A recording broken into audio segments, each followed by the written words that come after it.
hata makao makuu ya polisi. Kwa hiyo jipangeni kikazi. Hivyo kutokana na majukumu mtakayopangiwa muda mfupi ujao, ni matumaini yangu na ya taifa kwa jumla kuwa mtakwenda kufanya kazi kwa weledi na mtasimamia viapo vyenu. Nilikuwa nawasikiliza vizuri wakati mnaapa, lakini pia wakati mnaimba ule wimbo wa polisi.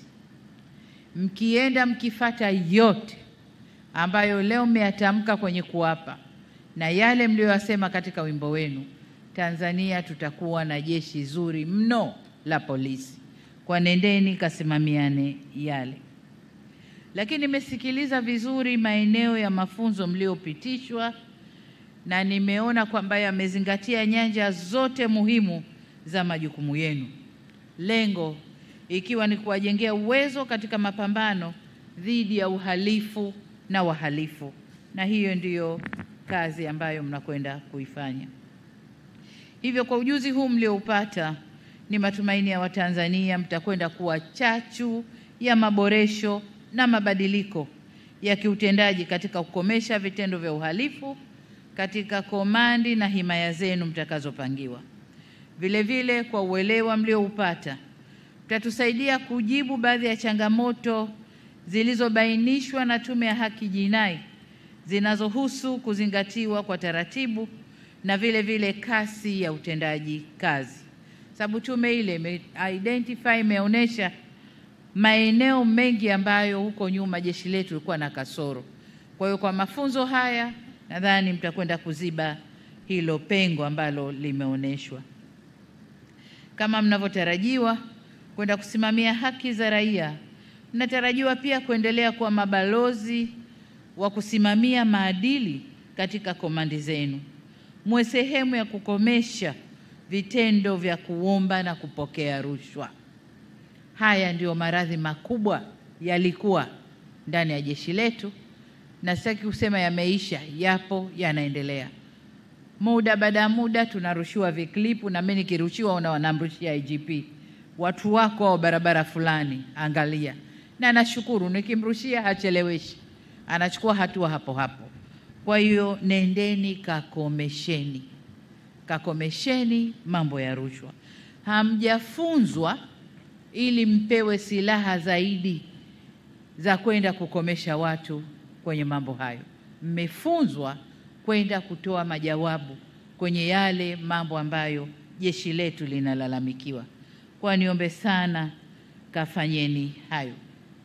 Kama nilivyosema, wimbo wenu wa maadili ya maafisa wa polisi ambao unaimbwa kila shughuli inayokuwepo ni wimbo mzuri sana, na kama mtasimama nao, basi jeshi letu ndani ya ukanda huu hakuna ambaye anaweza kutushika. Niwaombe sana kasimamieni viapo na wimbo wenu. Kama mnauimba kwa kumaanisha, basi maudhui yaliyomo kwenye wimbo yanatekelezeka na inawezekana. Na ni dhahiri kama nilivyosema kwamba tutapunguza malalamiko ndani ya jeshi letu kwa kiasi kikubwa. Vile vile jeshi letu litakuwa na heshima zaidi, kwa sababu wenyewe mnajua kwamba Tanzania sio tu jeshi la polisi, lakini na vikosi vyetu vingine viko vizuri ndani ya ukanda wetu Afrika Mashariki, lakini pia kusini mwa Afrika. Kwa tutapokwenda kurekebisha mapungufu tulionayo, tunakwenda kuwa juu zaidi na tutapata heshima zaidi. Kwa sababu shida zinapotokea kwa wenzetu, tunaomba tuende kusaidia. Heshima ile ni kubwa kwetu na tutapata heshima kubwa zaidi. Kwa niwaombe sana vijana mliohitimu leo, mkawe agents wa mabadiliko, mkawe mawakala wa mabadiliko kule mnakopangwa kazi zenu. Kwa wale watakaopangwa kwenye eneo la usalama barabarani, huku pamoja na jitihada zote tunazochukua, natambua kwamba jeshi limejipanga, kuna jitihada kubwa zinachukuliwa, kuna miradi mikubwa inakuja ya usalama barabarani, mambo ya kufunga makamera, sijui kutumia vipuliza nini pombe, vipima pombe, sijui mambo mengi jeshi limejipanga kufanya, lakini bado mzimu wa ajali umetuandama sana.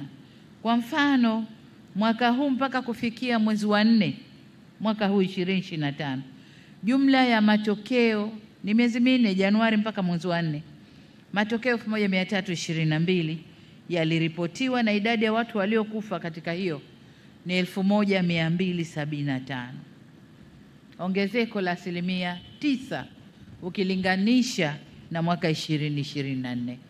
Kwa kila tunapochukua hatua ndipo ajali nazo zinaongezeka. Sasa hebu tulitizameni vizuri eneo hili, kuna nini hasa? Kama ni barabara zetu, kama taifa tufunge mikaja upande mwingine, tutengeneze mabarabara yetu ili ajali zisitokee. Kama ni kufunga vifaa vya usalama barabarani, tufanye hivyo. Kama ni uzembe wa madereva wawekwe, wafundishwe, muweke conditions gumu za kumfanya mtu kuwa dereva. Najua kwa sasa hivi anayefanya ajali ya kwanza, ya pili, ya tatu ni kufutiwa leseni, kupunguziwa points kwenye leseni, lakini kuwe na vikwazo zaidi vya kumfanya mtu awe dereva na dereva makini. Eneo hili bado limetuandama, vifo ni vingi barabarani. Niombe sana sana kwa wale watakaopangwa kwenye eneo hili wakatupe jicho na wawe na mikakati mizuri ya kupunguza ajali barabarani. Ni jana tu kule Mbeya watu 28 wamepotea, na nadhani 12 ni majeruhi wale, kama hawajaongezeka waliopotea. 12 majeruhi, 28 wanakwenda kuzikwa. Kwa hiyo kwenye eneo hili niombe sana ndugu zangu wa Jeshi la Polisi, usalama barabarani, twendeni tukaweke usalama mzuri wa barabarani pamoja na hatua tunazochukua, lakini tuje na mikakati mingine mikubwa ya kuzuia ajali za barabarani.